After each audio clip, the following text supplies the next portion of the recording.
পাগলের রাজধানী খ্যাত পাবনা জেলায় আপনাকে স্বাগতম। বাংলাদেশের এই জেলা ইতিহাস, ঐতিহ্য, সংস্কৃতি আর মনোমুগ্ধকর প্রকৃতির জন্য বিখ্যাত। আজ আমরা দেখব এই জেলার প্রাচীন স্থাপনা, ঐতিহাসিক দর্শনীয় স্থান ও বিখ্যাত ব্যক্তিদের নাম।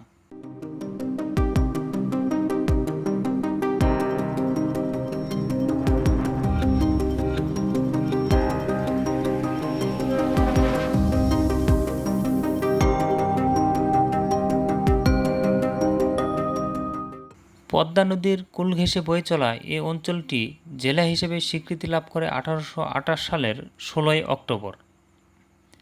রাজশাহী জেলার 5টি থানা ও যশোর জেলার 3টি থানা নিয়ে গঠিত হয় পাবনা জেলা। এ জেলায় দর্শনীয় স্থানের মধ্যে রয়েছে পদ্মা নদীর ওপর নির্মিত বাংলাদেশের দীর্ঘতম রেল সেতু পাকশী হার্ডিঞ্জ ব্রিজ, যা পাবনাকে কুষ্টিয়ার সাথে মিলিত করেছে। পাশেই রয়েছে লালন শাহ সেতু। ভারতীয় উপমহাদেশের ঐতিহাসিক হাসপাতাল পাবনা সরকারি মানসিক হাসপাতাল।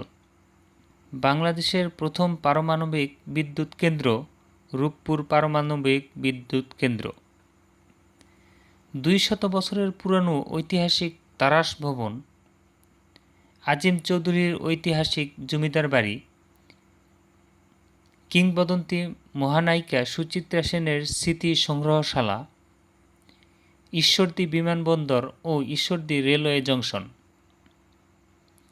চলন বিল বাংলাদেশের উত্তরাঞ্চলের সর্ববৃহৎ বিল, যা নাটোর, সিরাজগঞ্জ ও পাবনা জুড়ে বিস্তৃত।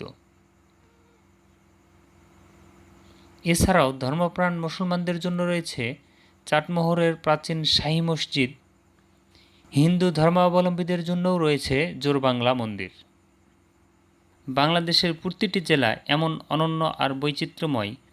ভিডিওটি ভালো লাগলে আমাদের অন্যান্য ভিডিওগুলি দেখতে থাকুন, আর এ ধরনের ভিডিও দেখতে চাইলে আমাদের রাজ্যে সাবস্ক্রাইব করে পাশে থাকা বেল আইকনে ক্লিক করুন। ধন্যবাদ।